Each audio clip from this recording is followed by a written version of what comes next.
Today, you are going to learn about a server-client Next.js pattern that is a little bit tricky, and it's really easy to kind of follow an unsupported pattern and make a mistake when it comes to server and client components.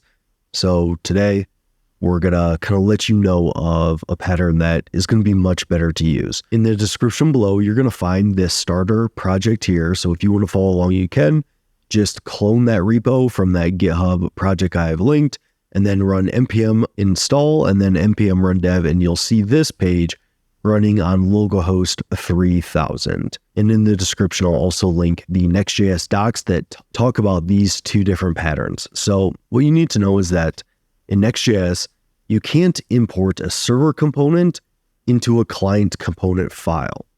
Now, this comes straight from the docs here, but we'll show you kind of a caveat to this in just a second, but let's cover these main points first, and then we'll cover the examples. So although you can't import a server component into a client component, you can pass a server component as props to client components or on the children prop.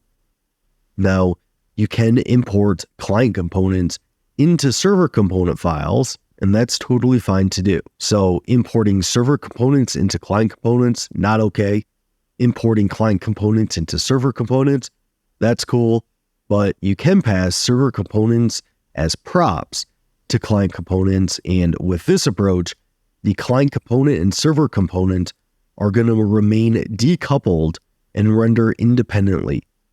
This means it will still allow the server component to be rendered on the server well before the client component is rendered on the client. That was a lot of server and client components here. It's going to make much more sense when we dive into the example here. So you can see on this homepage, I've rendered a server component as well as a client component. So let's go to VS Code, and to look at the code, this is our client component here. You can see it uses useClient.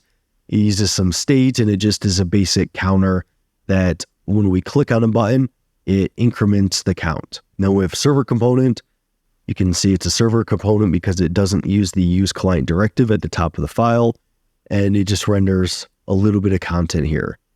And then within our page, we have kind of the main points for this pattern, and then we render out this server and client component.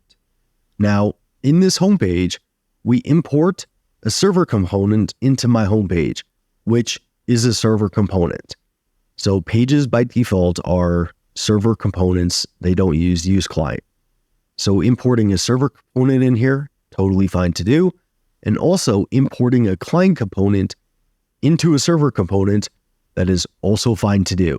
They are still going to render separately. The server component is still going to render on the server. The client component is still going to render on the client.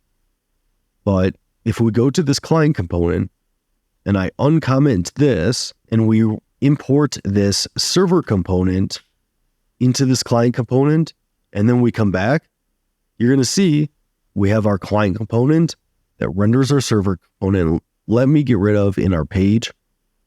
Let's get rid of our server component here and just render them like this. So we have our client component rendering our server component, where we import our server component into our client component right here. Now, as you can see, this doesn't error. And if we look at our console, we're not going to see any errors. Everything still functions. But what's the problem here? Well, the problem here is that when we import this server component into a client component, it's basically just going to make this server component rendered on the client. So it's no longer going to render on the server, which means that you're going to lose the benefits of server rendering. So you're not going to be decoupling the rendering of your server and client components here. So the server component here in this instance isn't going to be able to be rendered on the server.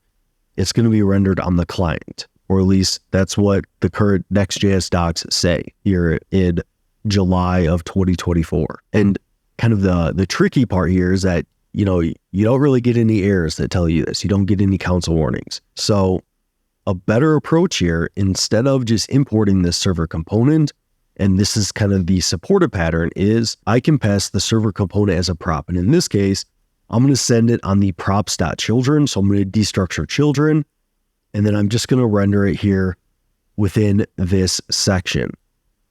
And now within our homepage, I'm going to render my client component, and then I'm going to render my server component as a child to my client component. So within my client component, I'm rendering my server component, which in my client component, we're going to destructure props.children here, and then render that server component here. So I'm not importing my server component here. I'm just passing it as a prop. And in this case, everything still works. But the difference here is that this server component now is the rendering is decoupled from the client component, allowing the server component to now be rendered on the server as you probably want if you're making it a server component in the first place.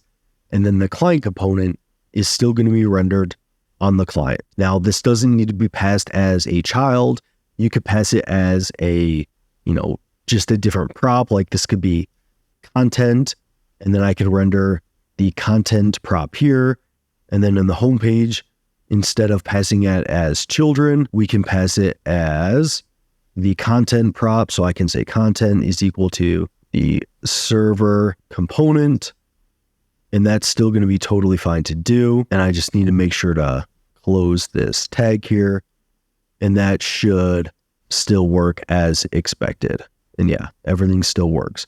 And this will still decouple the rendering. If you pass it as a prop, that's totally fine to do. It's just the issue is when you import a server component into a client component, you're not going to decouple rendering, and that server component is just going to get rendered on the client, which kind of defeats the purpose of, making this a server component in the first place. So in summary here, in our homepage, it's totally fine to import a client component into a server component here. Our homepage is a server component. We import the client component.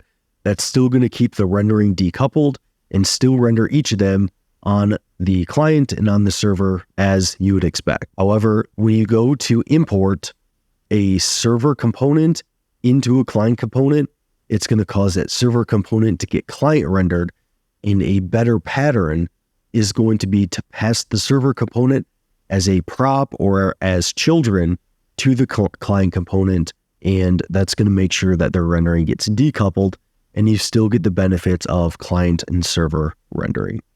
So a little bit of a tricky pattern. I know it confused me at first because I didn't get any errors or any warnings, but when I researched more about it, it's just because the rendering is different, but it's not going to be apparent to you if you're just checking the console and checking on behavior, or at least a lot of the time you're not going to notice issues.